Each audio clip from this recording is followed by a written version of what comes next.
Hey everybody, still here. Daily Market Pulse for Tuesday, April 15th. That's not actually correct here. Let me fix this screen. There we go. So up in higher volume today, actually. So the markets did reverse. It was pretty volatile in the sense that they were up, then they collapsed, and then they came right back and took it all back and then some. So they finished green for the most part, but still under the 8 moving average for the time being. As a result, this is what the Dow looks like. So we had a green day yesterday, if you recall. See the shadow today. So they were up, they were down, and then they came all the way back into the 8 moving average here. So I guess technically it's actually over, but I'm saying that it's actually right at or under still. So just for the time being, we'll see if it's going to actually go through more convincingly than that. Uh, Now you're back over 16, essentially 200, looking for room maybe back to 16.6 potentially. It's reasonable to assume bullish candle, a high volume day today as a confirmation. So I have a hard time still calling this a complete reversal in this correction, but we've seen weirder things happen. So let's go to the S&P. S&P very similar, as you can see, below the 50 and the 8, but also not yet quite through 1855, which is the original polarity. So that's still behind and lagging. Dow Jones is the only one that looks the strongest so far. Let's see what the NASDAQ shows us. The NASDAQ reverse showing a doji. It's not a hammer, it's a doji, but it looks a lot like a hammer, but there's an upper shadow there, but still, nonetheless, it's finishing near the session high, certainly well above the halfway point. So comes to the 200, tags it, reverses, goes higher, so reasonable there in terms of its move. So that might mean at least it comes back up at least a little bit. But right now it's still below the 4060 area, 4075 area in that window. Another polarity area still to sort of overcome and surpass. TSX remains in a sideways act above 14,200 and above the rising 50-day moving average, still range bound. Same applies in terms of lows and highs and the support and resistance levels to this point. U.S. dollar, Canadian dollar. It started its bounce the other day. If you recall, it changed. It went below the polarity of 109, came right back, snapped in. Maybe a little resistance right here at 110. It appears based on previous support levels, and now apparently resistance levels. So it needs to get up and over 110. Then it's got a shot to go back again to 112, 112.50. Treasuries went higher. Since it went to 134, it came all the way into 135, and then some more. 135 was the next target. 135 goes to 137, then 138.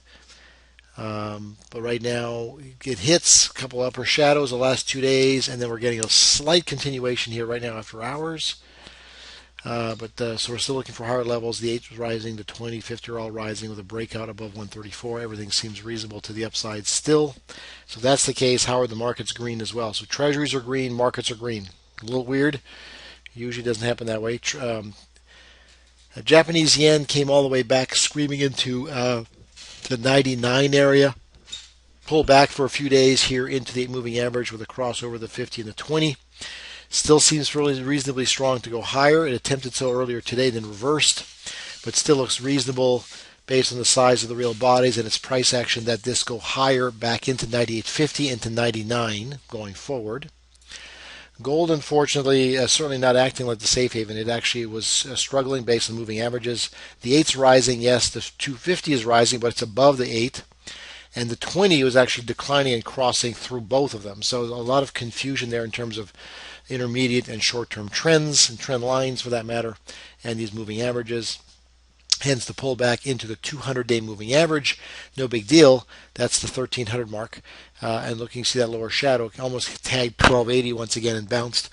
So I don't mind this at all. I'd like this could go kind of sideways in a chop motion, but still looking for ultimately a move into 1340 or higher.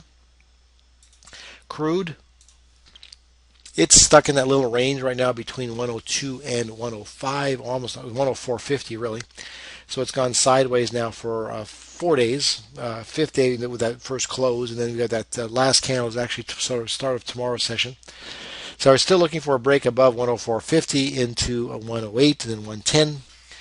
Everything looks still bullish. The 20 above the 50, they're all rising, everything as well. So not so bad at all, including the 200 as well. Looks good there. Let's go to small caps and the risk on factor. So it's come into the bottom of the red channel as well as the bottom of the blue channel and the 200-day moving average, and looked a lot like what we saw earlier in the Nasdaq, very much a doji formation with that long lower shadow.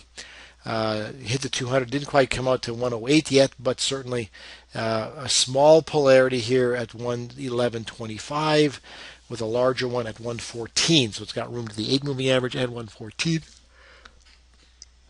As long as it can get close at or above 112, that probably has a greater chance of going into 114 or higher. And then we'll finish with the VIX. The VIX was in fact green at one point. You see that large upper shadow. It made a new high relative to Monday's high, so it was all green based on its open. Solid green candle coming through the upper Bollinger Band and then retraced and retreated below its open and then closing lower but above the 8 moving average, which is now crossed over a flat 50 as well as a flat 20 and 200.